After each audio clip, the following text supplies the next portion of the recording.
Dia kehilangan agendanya di sebuah kebun anggur, tanpa tahu bahwa miliuner yang menemukannya akan jatuh cinta padanya. Sebuah judul yang terdengar seperti keluar dari majalah gosip yang sangat dibenci Bintang Maharani, namun kini dengan sempurna menggambarkan kekacauan yang telah melanda hidupnya. Bintang tidak pernah membayangkan bahwa sebuah agenda kulit coklat sederhana yang berisi semua rahasia, rencana, dan keahliannya akan jatuh ke tangan pria paling mengintimidasi dan memesona yang pernah ia temui. Apalagi pertemuan canggung di antara gelas-gelas anggur dan pandangan curi-curi itu akan mengubah jalan hidupnya selamanya. Bintang menghela napas sambil memutar-mutar gelas anggur merah di tangannya, memperhatikan cairan ruby itu membuat pusaran kecil. Kebun anggur Lembah Damai di kawasan Puncak, Bogor, adalah sebuah kelangkaan, sebuah oase ketenangan hanya 1 jam lebih sedikit dari kekacauan ibu kota. Matahari sore menyinari kebun-kebun anggur, menciptakan pemandangan keemasan yang tampak seperti lukisan. Anggur merah lokal, panen spesial 2019 dari tempat ini. Jelas seorang sommelier, seorang pria berambut ubanan dengan senyum ramah. Aroma ceri hitam dengan sentuhan lembut kayu ek. Bintang, seorang analis pemasaran berusia 32 tahun, sama sekali tidak mengerti tentang anggur. Dia ada di sana hanya karena sahabatnya, Laras, praktis menyeretnya ke acara pencicipan itu. Berjanji ini akan menjadi pengalaman yang mengubah hidup. Dan sekarang, Laras sedang berada di suatu tempat, mengobrol asyik dengan pemilik kebun anggur, meninggalkan Bintang sendirian dengan gelasnya dan agendanya. Ah, agenda itu. Buku kulit coklat kecil yang dibawanya kemana-mana. Itu bukan hanya kalender janji temu. Itu adalah buku harian, orang kepercayaan, tempat penyimpan mimpi, catatan acak, dan pikiran yang tidak pernah berani ia bagikan kepada siapapun. Di era digital, Bintang adalah sebuah anomali dengan agenda fisik dan tulisan tangannya yang kecil dan rapi. Anda tampaknya tidak terlalu yakin. Sebuah suara yang dalam dan merdu terdengar di belakangnya, membuatnya hampir menjatuhkan gelasnya. Ketika dia berbalik, dia terdiam sejenak. Pria itu tinggi, dengan bahu lebar yang pas dalam balutan blazer biru tua kasual. Dia memiliki wajah tegas dengan janggut tipis terawat yang membingkai senyum tipis. Tapi matanya yang memikat Bintang, coklat tua yang seolah menyimpan 1000 kisah yang tak terucap. Maaf, Bintang berhasil bergumam, membenci dirinya sendiri karena terdengar begitu gugup. Tentang anggurnya, jelas pria itu sedikit memiringkan kepalanya. Anda terlihat sedang menganalisisnya seolah-olah itu adalah persamaan matematika yang rumit, bukan minuman untuk dinikmati. Bintang merasakan wajahnya memanas. Apa sejelas itu kalau saya sama sekali tidak tahu apa-apa soal anggur? Pria asing itu tersenyum, senyum yang tidak sepenuhnya mencapai matanya. Katakanlah, Anda tidak memiliki wajah sok tahu seperti orang yang akan berpidato tentang aroma tembakau dan aftertaste yang panjang. Itu membuat Bintang tertawa tulus. Jangan begitu, saya baru belajar apa itu Merlot tepat 10 menit yang lalu. Rendra Wijaya, dia memperkenalkan diri, mengulurkan tangannya. Bintang Maharani, jawabnya. Merasakan getaran aneh saat tangan mereka bersentuhan. Percakapan mengalir dengan sangat mudah. Rendra memiliki cara yang santai dalam menjelaskan tentang anggur tanpa terdengar sombong. Bintang menemukan bahwa dia tahu banyak tentang kebun anggur di berbagai negara, tetapi memiliki kecintaan khusus pada produksi Indonesia.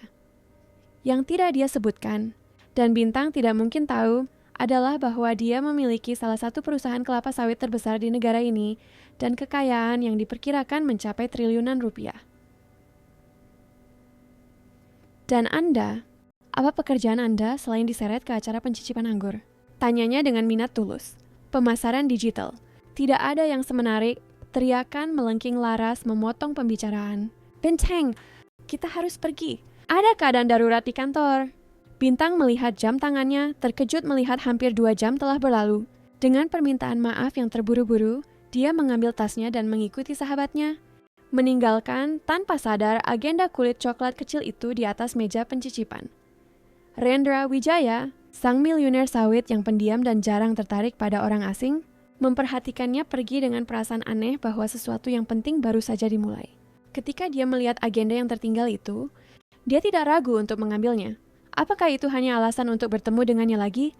Atau takdir punya rencana yang lebih rumit untuk 2 orang asing yang bertemu di antara gelas-gelas anggur? Yang tidak dibayangkan Rendra adalah bahwa pada malam yang sama, Ketika dia dengan santai membuka halaman-halaman pertama agenda yang tertinggal itu, dia tidak hanya akan menemukan janji temu dan catatan, tetapi sebuah kalimat yang digarisbawahi yang akan mengubah pandangannya selamanya. Terkadang, yang kuinginkan hanyalah dilihat sebagai diriku yang sebenarnya, bukan sebagai apa yang kelihatannya. Bintang hampir menumpahkan kopinya ke keyboard ketika notifikasi email muncul di layarnya. Agenda Anda ditemukan. Jantungnya berdebar kencang saat dia mengklik email dari pengirim tak dikenal itu. Nona Maharani, saya yakin saya menemukan sesuatu milik Anda. Sebuah agenda kulit coklat kecil dengan nama dan kontak Anda di halaman pertama. Jika Anda masih berminat untuk mengambilnya kembali, kita bisa bertemu di Cafe Kopi Mulia di dekat Kebun Anggur. Besok pukul 15 ini, hormat saya. Rendra Wijaya Bintang merasakan perutnya mulas. Agendanya. Di tangan pria asing memesona dari Kebun Anggur itu. Agenda yang tidak hanya berisi janji temu, tetapi juga pikiran pribadi, ketakutan, impian, dan bahkan daftar konyol pria untuk dihindari, di mana dia menguraikan semua tipe pria yang telah mengecewakannya dalam beberapa tahun terakhir. Demi Tuhan, Bintang, bilang padaku kamu tidak menulis sesuatu yang memalukan di agenda jadulmu itu. Komentar Laras, membaca email dari balik bahu Bintang. Tergantung definisimu soal memalukan, jawab Bintang, menenggelamkan wajahnya di tangannya. Kalau itu termasuk semua lamunan pribadiku, teori konspirasi tentang bosku, dan puisi mengerikan yang kutulis setelah putus dengan Rian, maka ya aku benar-benar tamat. Laras tertawa. Lihat sisi baiknya. Setidaknya pria yang menemukannya itu tampan. Pria tampan yang sekarang tahu semua rahasiaku, keluh Bintang. Aku harus pindah negara. Mungkin Islandia cukup jauh. Meskipun panik, Bintang membalas email itu, mengonfirmasi pertemuan. Keesokan harinya, dia tiba di kafe 20 menit lebih awal, kebiasaan yang tidak bisa dia hilangkan. Kopi Mulia adalah tempat yang nyaman, dengan meja-meja kayu gelap dan aroma yang sangat sesuai dengan nama tempat itu. Ketika Rendra masuk tepat pukul 15 Chawings, Bintang hampir tidak mengenalinya. Dia mengenakan jeans dan kaos sederhana, tampak lebih mudah didekati dan tidak terlalu mengintimidasi dibandingkan hari sebelumnya. Hampir. Bintang, sapanya dengan senyum yang tampak tulus. Pertemuan kebetulan biasanya tidak terjadi 2 kali. Secara teknis, ini bukan kebetulan, jawabnya, berusaha mengendalikan kegugupannya. Anda di sini untuk mengembalikan sesuatu yang saya harap tidak terlalu Anda jelajahi. Rendra duduk di hadapannya, meletakkan agenda itu di atas meja. Jari-jarinya berhenti di atas sampul kulit coklat itu sejenak sebelum mendorongnya ke arah Bintang. Saya harus mengakuinya. Saya membukanya untuk memastikan siapa pemiliknya, katanya dengan ekspresi penuh teka-teki. Dan saya melihat nama serta kontak Anda di halaman pertama. Bintang merasa wajahnya memerah. Dan hanya itu yang Anda lihat? Mata pria itu bertemu dengan matanya dengan intensitas yang membingungkan. Tidak etis membaca buku harian orang lain tanpa izin, bukan? Hela napas lega keluar dari bibirnya. Jadi Anda tidak... Saya bilang itu tidak etis. Potong Rendra, senyum misterius bermain di sudut bibirnya. Saya tidak bilang saya bisa menahan godaan. Dunia seakan membeku di sekitar Bintang. Seberapa banyak yang Anda baca? Cukup untuk tahu bahwa Anda punya imajinasi yang luar biasa. Jawabnya sedikit mencondongkan tubuh ke depan. Dan bakat unik untuk mendeskripsikan orang. Terutama di... apa tadi namanya? Daftar pria yang harus dihindari edisi 2023. Bintang berharap lantai kafe bisa terbelah dan menelannya saat itu juga. Daftar itu. Daftar sialan yang dibuat setelah semalaman minum anggur murah bersama Laras, mengategorikan semua tipe pria yang pernah singgah di hidupnya dan meninggalkan luka emosional. Secara khusus, lanjut Rendra, tampak terhibur dengan ketidaknyamanan Bintang. Saya merasa deskripsi Anda tentang tipe 4 si pewaris yang bosan sangat menarik. Bagaimana bunyinya? Pria yang tidak pernah perlu berjuang untuk apapun dalam hidup dan memperlakukan hubungan seperti hobi sementara. Bintang menyambar agendanya dengan gerakan cepat, memasukkannya ke dalam tas seolah-olah itu benda radioaktif. Itu pelanggaran privasi. Tidak diragukan lagi, dia setuju tanpa terlihat menyesal sedikit pun. Tapi saya jadi penasaran. Anda akan memasukkan saya ke kategori mana? Pertanyaan itu membuatnya lengah. Saya hampir tidak mengenal Anda. Itulah mengapa saya di sini, jawab Rendra mengejutkannya. Untuk mengubah itu, ada hening sejenak di mana suara cangkir dan obrolan di sekitar tampak menjauh. Kenapa? Bintang akhirnya bertanya. Anda membaca pikiran pribadi saya. Anda tahu saya adalah bencana emosional dengan daftar tipe pria yang konyol. Apa yang mungkin menarik bagi Anda? Rendra mengamatinya sejenak, seolah sedang memutuskan sesuatu yang penting. Kalimat di halaman ketiga, katanya akhirnya, tentang ingin dilihat sebagai diri Anda yang sebenarnya. Bintang berkedip langsung mengenali referensi itu. Sebuah kerentanan yang hanya ia tunjukkan pada dirinya sendiri kini ditemukan oleh orang asing. Saya memahami perasaan itu, tambahnya lembut, lebih dari yang Anda bayangkan. Sebelum Bintang bisa mencerna apa yang terjadi, Rendra melanjutkan, bagaimana kalau kita buat kesepakatan, kencan sungguhan, tanpa agenda yang tertinggal, tanpa daftar yang sudah dibuat sebelumnya, hanya 2 orang yang saling mengenal. Anda mengajak saya kencan. Setelah melanggar privasi saya mengajak Anda kencan karena apa yang saya lihat membuat saya tertarik, koreksinya. Dan karena saya pikir Anda juga penasaran tentang saya. Bintang seharusnya menolak. Itu adalah keputusan yang bijak. Tapi ada sesuatu di mata coklat itu, sesuatu yang menunjukkan kedalaman yang belum ia jelajahi. Satu kencan, dia akhirnya setuju. Dan setelah itu, jika saya memutuskan Anda cocok masuk ke salah satu kategori pria untuk dihindari, Anda menghilang dari hidup saya. Senyum Rendra melebar. Sepakat, tapi bersiaplah untuk menulis ulang daftar Anda. Apa yang tidak Bintang ketahui adalah bahwa, sementara dia berjuang dengan kerentanannya yang terbuka, Rendra membawa rahasia yang jauh lebih besar. Rahasia yang dapat mengubah sepenuhnya cara Bintang memandangnya. Dan saat mereka meninggalkan kafe, masing-masing menuju jalan mereka dengan janji kencan di masa depan. Takdir sudah menenun rencananya menjalin kehidupan 2 orang yang, di balik topeng mereka yang dibangun dengan hati-hati, memiliki keinginan mendalam yang sama. Untuk akhirnya menemukan seseorang yang melihat melampaui penampilan luar. Restoran yang dipilih Rendra untuk kencan sama sekali tidak seperti yang Bintang harapkan. Tidak ada tempat mewah atau megah. Sebaliknya, Rendra membawanya ke sebuah restoran keluarga kecil di kawasan Bogor, di mana pemiliknya, seorang bapak paruh baya yang ramah, menyapa Rendra seperti teman lama. Pak Rendra, sudah lama sekali. Pria itu, Pak Budi, memeluk Rendra dengan kehangatan tulus.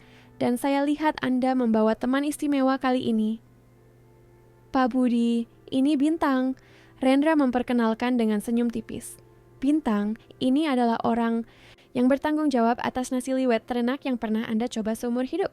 Saat mereka diantar ke meja di bagian belakang, dengan pemandangan taman kecil yang diterangi lampu temaram, Bintang mengamati Rendra dengan rasa ingin tahu yang semakin besar. Dia berinteraksi dengan para staf dengan hormat dan akrab, jauh dari sikap yang Bintang bayangkan dari seseorang dengan pembawaannya. Anda sering ke sini? Komentarnya bukan sebagai pertanyaan tapi pernyataan. Rendra mengangguk membuka serbet di pangkuannya. Tempat ini mengingatkan saya pada masa kecil saya. Makanan sederhana, dibuat dengan hati-hati tanpa kepura-puraan. Masa kecil Anda, Bintang mengulang menikmati secuil informasi pribadi ini. Saya yakin Anda tumbuh di salah satu rumah mewah di Menteng, dengan pelayan dan kolam renang ukuran Olimpiade. Sekilas, entah kesedihan atau geli melintas di wajahnya. Tidak juga, saya tumbuh di sebuah desa kecil di pedalaman Lampung. Ayah saya punya kebun kopi kecil dan beberapa ekor sapi. Kami hidup sederhana. Bintang berkedip kaget. Itu bukan yang saya duga. Biar saya tebak, Rendra memiringkan kepalanya sedikit, kebiasaan yang sudah Bintang perhatikan. Di agenda Anda sudah mengategorikan saya di tipe 4, si pewaris yang bosan. Dia merasakan wajahnya memerah. Saya belum sampai mengategorikan Anda. Tapi Anda membuat asumsi, tunjuk Rendra tanpa nada menuduh. Seperti yang Anda lakukan saat membaca agenda saya, balas Bintang mengangkat satu alis. Rendra tersenyum menerima pukulan itu. Tepat. Jadi, bagaimana kalau kita mulai lagi? Tanpa asumsi, tanpa kategori yang sudah ditentukan. Malam itu mengalir dengan sangat mudah. Rendra bercerita tentang bagaimana ia mewarisi kebun kecil ayahnya dan, melalui kerja keras serta beberapa keputusan cerdas, mengubahnya menjadi salah satu kerajaan agribisnis terbesar di Indonesia. Bintang berbagi frustrasinya tentang dunia pemasaran digital, di mana kreativitas sering dikorbankan demi algoritma. Saat hidangan penutup tiba, sebuah tiramisu yang menurut Pak Budi harus mereka coba, percakapan mengambil arah yang tak terduga. Jadi, apa ketakutan terbesar Anda? Tanya Rendra tiba-tiba, menatapnya dengan mata tajam itu. Bintang hampir tersedak kopinya. Itu ide Anda tentang obrolan ringan kencan pertama? Kita sudah melewati basa-basi sosial saat saya membaca daftar. Rahasia Anda, bukan? Rendra tersenyum, tapi ada keseriusan di balik tatapannya. Saya mencoba melihat ke balik topeng Anda yang dibangun sempurna, Bintang Maharani. Bintang memainkan sendoknya, memikirkan bagaimana menjawab. Ketakutan terbesar saya adalah menyadari bahwa saya telah menghabiskan seluruh hidup saya mencoba memenuhi ekspektasi yang bahkan bukan milik saya. Mata Rendra melembut. Lanjutkan. Saya berusia 32 tahun. Menurut skenario kehidupan yang dijual kepada kita, saya seharusnya sudah memiliki karier yang mapan. Mungkin pernikahan, rencana punya anak. Dia mengangkat bahu. Sebaliknya, saya masih merasa tersesat separuh waktu. Melakukan pekerjaan yang tidak saya sukai, sambil mengumpulkan kencan-kencan bencana dengan pria yang berakhir di daftar untuk dihindari saya. Rendra mengamatinya sejenak. Dan apa skenario ideal Anda jika Anda bisa menulis ulang semuanya? Pertanyaan itu membuatnya lengah. Tidak ada yang pernah menanyakan itu padanya. Dia ragu-ragu. Saya selalu ingin menulis. Bukan laporan pemasaran atau analisis metrik, tapi cerita. Novel, mungkin. Sesuatu yang menyentuh orang dengan cara yang tidak akan pernah bisa dilakukan oleh angka di spreadsheet. Dan mengapa Anda tidak melakukannya? Bintang tertawa getir. Karena saya punya tagihan yang harus dibayar. Karena itu impian yang naif. Karena saya takut mencoba dan ternyata saya tidak cukup baik. Jadi ketakutan terbesar Anda bukanlah yang Anda katakan tadi, komentar Rendra lembut. Itu adalah kegagalan. Kata-kata itu menghantam Bintang seperti pukulan di perut. Dia benar. Di balik semua pembenarannya yang rumit, ketakutan akan kegagalan adalah yang menahannya di zona nyaman yang tidak nyaman. Giliran Anda, katanya, mengalihkan pembicaraan, tiba-tiba merasa rentan. Apa ketakutan terbesar dari seorang Rendra Wijaya yang sukses? Rendra terdiam begitu lama sehingga Bintang mengira dia tidak akan menjawab. Ketika dia akhirnya berbicara, suaranya memiliki kualitas yang berbeda, lebih rendah, lebih mentah. Ketakutan terbesar saya adalah bahwa pada akhirnya, semua yang saya bangun tidak berarti apa-apa. Bahwa saya akan dikenang hanya sebagai angka di rekening bank, bukan sebagai orang yang membuat perbedaan. Bintang merasakan sesuatu berubah di antara mereka saat itu. Sebuah penghalang tak terlihat runtuh. Bagaimana mungkin seseorang yang membangun bisnis agribisnis sebesar itu merasa tidak membuat perbedaan? Tanyanya benar-benar penasaran. Anda secara harfiah memberi makan orang. Senyum penuh teka-teki bermain di bibirnya. Ada lebih banyak dalam hidup saya daripada kelapa sawit, Bintang. Jauh lebih banyak. Sebelum Bintang bisa bertanya apa maksudnya, ponsel Rendra bergetar. Dia melihat ke layar dan ekspresinya berubah muram. Saya harus mengangkat ini, katanya, sudah berdiri. Maafkan saya. Bintang memperhatikannya berjalan keluar ke taman. Postur tubuhnya sedikit berubah saat berbicara di telepon. Ada ketegangan di bahunya yang tidak ada di sana sebelumnya. Ketika Rendra kembali beberapa menit kemudian, sesuatu telah berubah. Rendra yang santai dan terbuka beberapa saat lalu telah digantikan oleh seseorang yang lebih tertutup. Semua baik-baik saja? Tanyanya. Sebuah situasi, dengan salah satu bisnis saya, jawabnya samar. Tidak ada yang perlu Anda khawatirkan. Tapi Bintang tahu ada sesuatu yang salah. Dan untuk pertama kalinya sejak bertemu dengannya, Bintang melihat celah di topeng Rendra Wijaya yang terkendali sempurna. Kerentanan yang anehnya membuatnya semakin menarik. Sisa malam itu berlangsung dengan ritme yang berbeda, dengan obrolan yang lebih dangkal. Ketika Rendra mengantarnya pulang, ada jarak di antara mereka yang tidak ada saat makan malam. Terima kasih untuk malam ini, Bintang. kata Rendra berdiri di depan pintu apartemennya. Itu, membuka mata. Saya juga berterima kasih, jawab Bintang, dan maaf atas akhir yang tiba-tiba. Bintang ingin bertanya apa yang terjadi, apa arti telepon itu, tetapi dia merasa ini bukan waktunya. Bisakah kita bertemu lagi? Tanyanya mengejutkan Bintang. Bintang ragu-ragu. Ada sesuatu tentang Rendra Wijaya yang membuatnya terpesona sekaligus takut. Dia rumit, penuh lapisan yang baru, mulai Bintang gores permukaannya. Ya, jawabnya akhirnya, tapi lain kali saya yang pilih tempat. Ketika Rendra mencondongkan tubuh untuk menciumnya, itu adalah ciuman yang lembut, hampir ragu-ragu. Ciuman yang menjanjikan lebih banyak, tetapi juga menyimpan rahasia. Dan saat Bintang menutup pintu di belakangnya, dia tidak bisa berhenti berpikir bahwa ada sesuatu dalam diri Rendra Wijaya yang tidak dia ceritakan. Sesuatu yang bisa mengubah segalanya di antara mereka. Apa yang tidak Bintang ketahui adalah bahwa pada malam yang sama, Rendra sedang menghadapi krisis yang mengancam tidak hanya bisnisnya, tetapi berpotensi juga kebebasannya.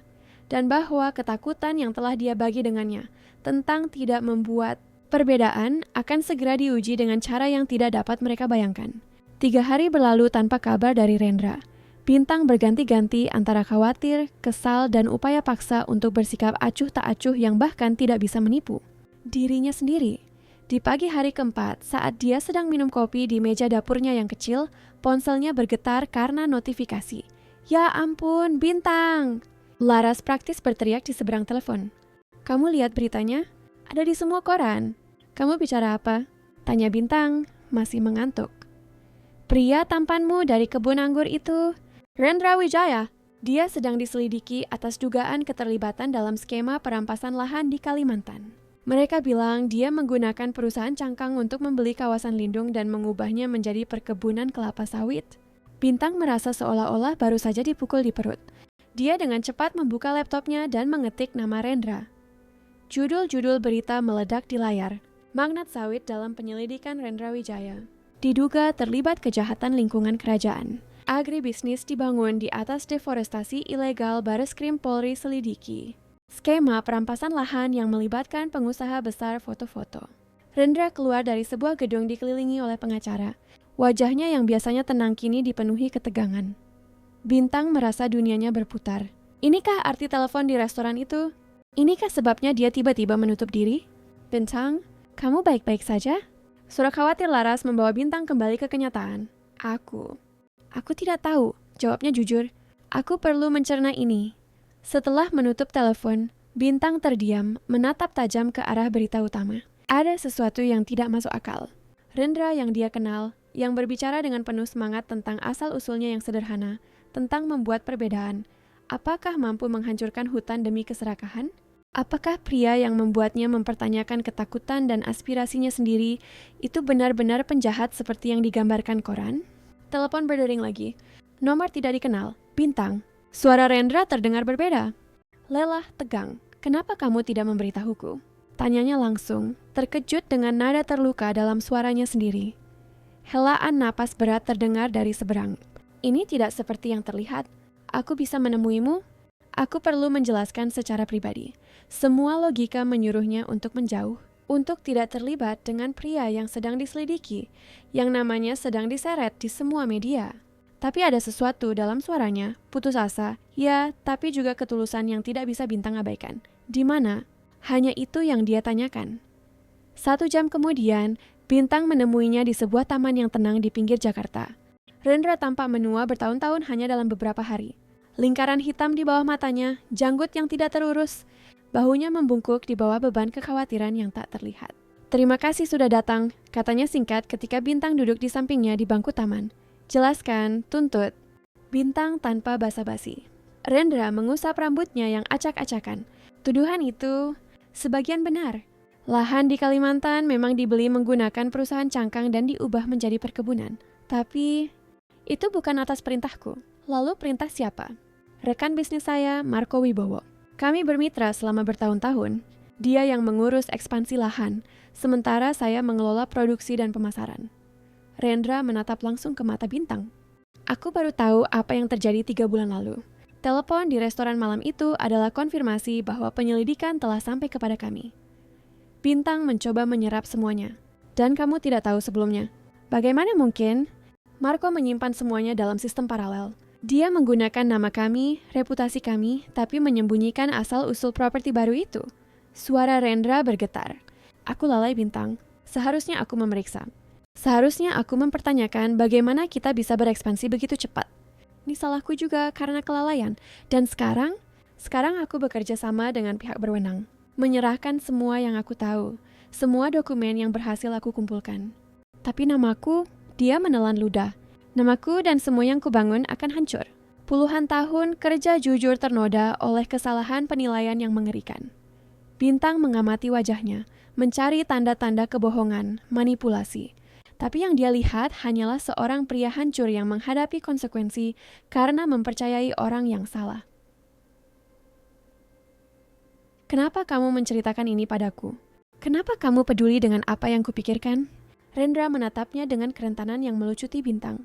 Karena malam itu di restoran, untuk pertama kalinya setelah bertahun-tahun, aku merasa dilihat sebagai diriku yang sebenarnya. Bukan sebagai pengusaha sukses atau nama di koran. Hanya sebagai diriku sendiri. Kata-kata itu menggemakan apa yang telah Bintang tulis di agendanya. Keinginan terbesarnya untuk benar-benar dilihat. Apa yang akan terjadi sekarang? Tanyanya lembut. Aku akan kehilangan banyak. Sebagian besar bisnisku, pastinya. Reputasiku. Mungkin aku akan menghadapi tuntutan pidana meskipun pengacaraku yakin kerjasamaku akan membuat perbedaan. Dia tersenyum sedih. Ketakutan yang kubagi denganmu tentang tidak membuat perbedaan. Sekarang aku punya kesempatan untuk membuat perbedaan yang benar, meskipun harus mengorbankan segalanya. Bintang merasakan sesuatu berubah di dalam dirinya. Pria di hadapannya tidak sempurna, jauh dari itu. Dia telah lalai, terlalu percaya, menutup mata pada tanda-tanda yang seharusnya dia lihat. Tapi sekarang, dia menghadapi konsekuensinya, mengambil tanggung jawab, mencoba memperbaiki apa yang bisa diperbaiki. Apa yang bisa kubantu? Tanyanya, mengejutkan mereka berdua. Rendra berkedip, bingung. Kamu mau membantu? Setelah semua ini, aku tidak bilang aku membenarkan apa yang terjadi, jelas Bintang. Atau aku sepenuhnya memahami peranmu dalam semua ini, tapi dia ragu-ragu mencari kata-kata yang tepat.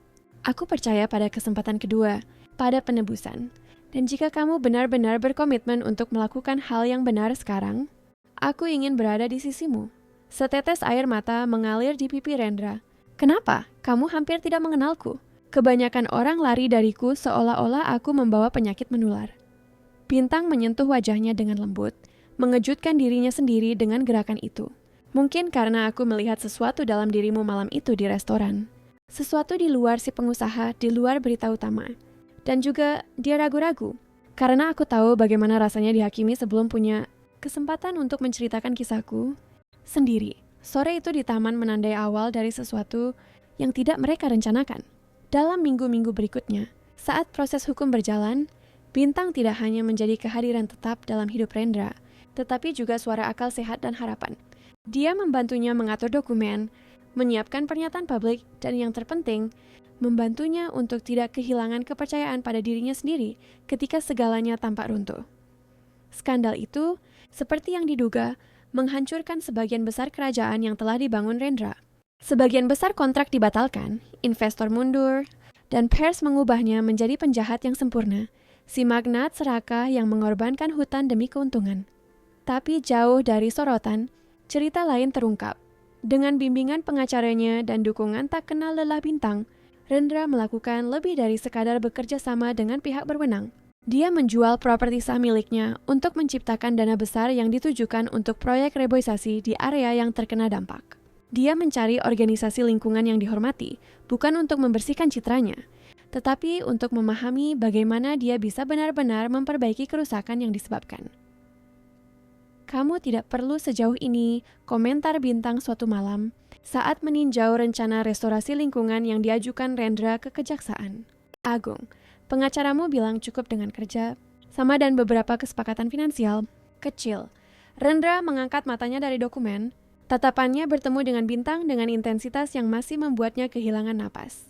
Aku tidak melakukan ini untuk proses hukum Bintang. Aku melakukan ini karena ini hal yang benar.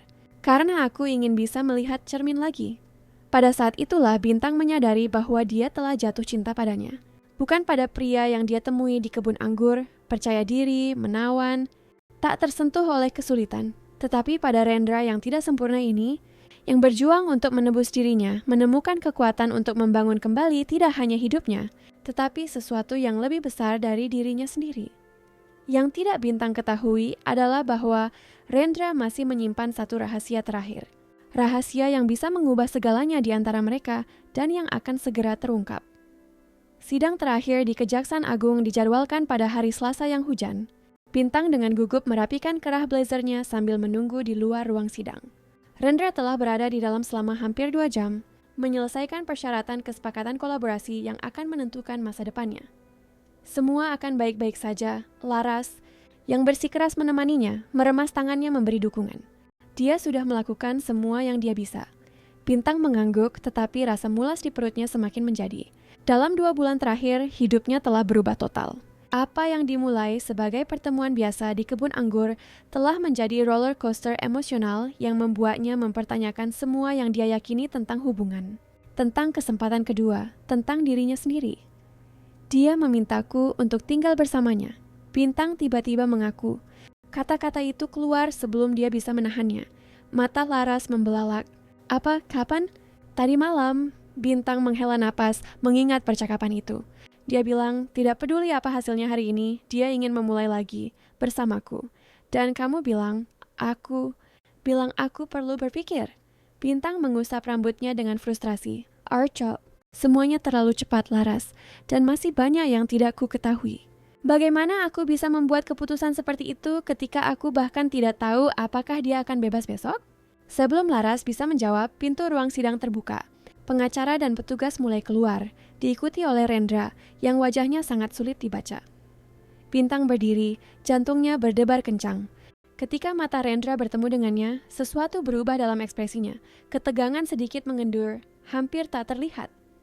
Bagaimana? Tanyanya ketika Rendra akhirnya mendekat. Kesepakatan tercapai.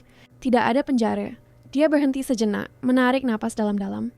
Denda yang sangat besar, kewajiban untuk mendanai penuh pemulihan area, dan 5 tahun pembatasan komersial di sektor agribisnis. Kamu bebas. Bisik Bintang, kenyataan itu akhirnya meresap. Senyum lelah mengubah wajah Rendra. Bebas, tapi praktis bangkrut. Kerajaan Wijaya secara resmi menyusut menjadi hampir tidak ada. Tapi kamu masih punya kebun asli itu, kan? Yang milik ayahmu? Ya, yang itu tidak bisa diambil siapapun. Kesanalah aku akan pergi sekarang. Memulai dari nol. Dia ragu-ragu, matanya mencari mata Bintang. Tawaranku masih berlaku, Bintang. Ikutlah denganku. Laras berdaham dramatis. Kurasa kalian butuh privasi. Aku akan di luar. Pura-pura tidak putus asa ingin tahu akhir sinetron ini. Ketika mereka sendirian, Bintang merasakan besarnya keputusan yang harus dia ambil. Meninggalkan pekerjaannya, hidupnya di Jakarta, untuk mengikuti seorang pria yang baru dikenalnya beberapa bulan, ke sebuah kebun di pedalaman Lampung. Itu gila, impulsif. Itu adalah hal yang tidak akan pernah dipertimbangkan oleh Bintang yang dulu.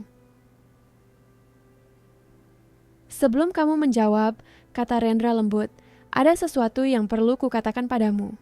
Sesuatu yang kutunda-tunda. Jantung Bintang berdetak kencang. Rahasia lagi? Apa yang kutemukan di agendamu hari pertama itu? Matanya tidak pernah meninggalkan mata Bintang. Patsastachan bukan hanya kalimat tentang ingin dilihat, tapi sebuah naskah. Seluruh bab dari novel yang sedang kamu tulis. Bintang membeku. Novel itu. Proyek rahasianya yang tidak pernah ia bagi dengan siapapun. Halaman demi halaman tersembunyi di antara janji temu dan daftar. Ditulis di saat-saat curian di antara rapat dan deadline. Kamu membacanya? Rendra mengangguk pelan. Aku membacanya. Dan rasanya seperti seseorang membuka jendela ke dalam jiwamu, Bintang. Kata-kata itu, caramu mendeskripsikan karakter, ketakutan mereka, harapan mereka. Saat itulah aku tahu aku harus mengenalmu lebih jauh. Tapi, kenapa kamu tidak mengatakannya sebelumnya? Awalnya, aku tidak tahu bagaimana cara memberitahumu. Lalu ketika semuanya hancur karena skandal itu, rasanya tidak relevan. Dia maju selangkah, mengurangi jarak di antara mereka. Tapi sekarang, saat aku akan memintamu mengubah hidupmu untukku, aku sadar aku harus benar-benar jujur. Bintang merasakan air mata terbentuk. Novelnya, kata-katanya yang paling pribadi. Itulah awal mula sebenarnya dari segalanya. Dan ada lagi, lanjut Rendra, suaranya hampir berbisik. Saat kamu membantuku dengan dokumen kasus, aku mengirim naskahmu ke seorang teman yang bekerja di sebuah penerbitan. Aku tidak menggunakan namamu. Aku hanya memintanya untuk membacanya. Mata Bintang membelalak. Kamu melakukan apa? Dia ingin menerbitkannya, Bintang. Dia bilang itu salah satu suara paling otentik yang pernah dia temukan. Rendra mengeluarkan amplop dari saku dalam jasnya. Ini kontaknya dan draft awal penawaran yang dia ajukan. Tentu saja, keputusannya ada padamu. Bintang mengambil amplop itu dengan tangan gemetar, tidak mampu memproses apa yang sedang terjadi. Novelnya, tawaran penerbitan, kesempatan untuk mewujudkan impian yang dia sebutkan malam itu di restoran. Kenapa kamu melakukan ini untukku? Tanyanya, suaranya tercekat. Rendra dengan lembut menangkup wajahnya di antara kedua tangannya. Karena aku mencintaimu, Bintang Maharani. Aku mencintai kejujuranmu yang brutal, belas kasihanmu yang tak terduga, kekuatanmu saat segalanya hancur. Aku bahkan mencintai daftar konyolmu tentang tipe pria untuk dihindari. Tatapannya menjadi lebih intens. Dan jika kita akan memulai kembali bersama, aku ingin kamu melakukannya sambil mengejar impianmu sendiri, bukan hanya impianku. Di sana, di koridor gedung kejaksaan, dikelilingi oleh hiruk-pikuk pengacara dan petugas, Bintang membuat keputusannya. Bukan berdasarkan daftar yang dikategorikan dengan hati-hati atau ekspektasi sosial, tetapi pada apa yang dikatakan hatinya sebagai kebenaran. Ya, katanya singkat. Aku ikut denganmu. Ciuman yang memeteraikan janji itu berbeda dari semua ciuman sebelumnya. Tidak ada keraguan, tidak ada rahasia, tidak ada ketakutan. Hanya dua orang yang telah melihat yang terbaik dan terburuk dari satu sama lain dan memilih untuk tetap tinggal. 6 bulan kemudian, rumah tua di kebun peninggalan keluarga Wijaya telah diubah. Salah satu kamar sekarang menjadi kantor Bintang, tempat dia mengerjakan novel keduanya, sementara versi revisi dari novel pertamanya akan segera diluncurkan. Di lumbung yang telah direnovasi, Rendra menerapkan proyek percontohan agribisnis berkelanjutan, berusaha membuktikan bahwa adalah mungkin untuk bertani dan beternak tanpa merusak lingkungan. Itu bukan kehidupan yang Bintang bayangkan untuk dirinya sendiri. Itu jauh lebih baik. Dan setiap pagi ketika dia bangun di samping Rendra, menyaksikan matahari terbit di atas ladang hijau, dia memikirkan ironi bagaimana semuanya dimulai. Sebuah agenda yang hilang di kebun anggur, seorang miliuner yang tidak lagi menjadi miliuner, dan dua hati yang, melawan segala rintangan, menemukan apa yang mereka butuhkan dalam diri satu sama lain. Epilog kebun anggur Lembah Damai tampak sangat indah sore itu di musim gugur. Tanaman merambat yang syarat dengan buah anggur matang menciptakan permadani hijau dan ungu di bawah langit senja yang jingga. Suara gelas berdenting dan tawa lembut memenuhi udara. Sulit dipercaya ini tepat 2 tahun. Komentar Bintang memutar gelas anggurnya di antara jari-jarinya, persis seperti yang dilakukannya pada hari dia bertemu Rendra. Rendra tersenyum, matanya berbinar dalam cahaya keemasan matahari terbenam. Garis-garis di sekitar matanya semakin dalam beberapa tahun terakhir, tetapi entah bagaimana itu hanya membuatnya lebih tampan di mata Bintang. 2 tahun sejak kamu melupakan agendamu, dan aku melakukan kesalahan etis yang serius dengan membacanya, guraunya, menyatukan jari-jarinya dengan jari Bintang. Kesalahan terbaik yang pernah dilakukan siapapun, jawab Bintang sambil tersenyum. Banyak yang telah berubah sejak pertemuan pertama itu. Novel Bintang, Halaman yang Hilang, telah sukses di luar dugaan, diterjemahkan ke dalam 3 bahasa, dan dengan adaptasi streaming sedang dalam negosiasi. Rendra tidak mendapatkan kembali kekayaannya, tetapi kebun model agribisnis berkelanjutannya di Lampung kini menerima peneliti dan mahasiswa dari seluruh negeri menjadi studi kasus regenerasi lingkungan dan etika bisnis. Aku punya sesuatu untukmu, kata Rendra, mengeluarkan bungkusan kecil dari sakunya. Bintang mengangkat alisnya, penasaran. Ini bukan hari jadi pernikahan kita. Anggap saja ini hadiah untuk merayakan 2 tahun sejak aku cukup beruntung menemukan agenda yang tertinggal. Dia membuka bungkusan itu dengan hati-hati, memperlihatkan sebuah agenda kulit coklat kecil, hampir identik dengan yang asli. Buka, desak Rendra lembut. Di halaman pertama, hanya ada 1 kalimat yang ditulis dengan tulisan tangan Rendra yang kuat dan miring. Untuk Bintang, yang mengajariku bahwa terkadang kita kehilangan sesuatu yang kecil untuk menemukan sesuatu yang jauh lebih besar. Dengan segenap cintaku, Rendra dan di bawahnya, tersembunyi di kompartemen rahasia sampulnya, ada sebuah amplop kecil. Di dalamnya, sertifikat kepemilikan kebun anggur Lembah Damai. Sekarang atas nama Bintang Maharani Wijaya. Rendra, serunya matanya terbelalak. Bagaimana? Kamu tidak mungkin. Aku bisa dan aku berhasil, jawabnya dengan senyum tenang. Butuh waktu, negosiasi, dan sebagian dari keuntungan proyek kebun kita. Tapi ini sudah selesai. Tempat di mana semuanya dimulai, sekarang milikmu. Air mata mengalir pelan di pipi Bintang. Milik kita, koreksinya lembut. Ini milik kita. Di sana, di antara tanaman merambat tempat mereka pertama kali bertemu, mereka memeteraikan satu janji lagi dengan sebuah ciuman. Itu bukan akhir yang bahagia.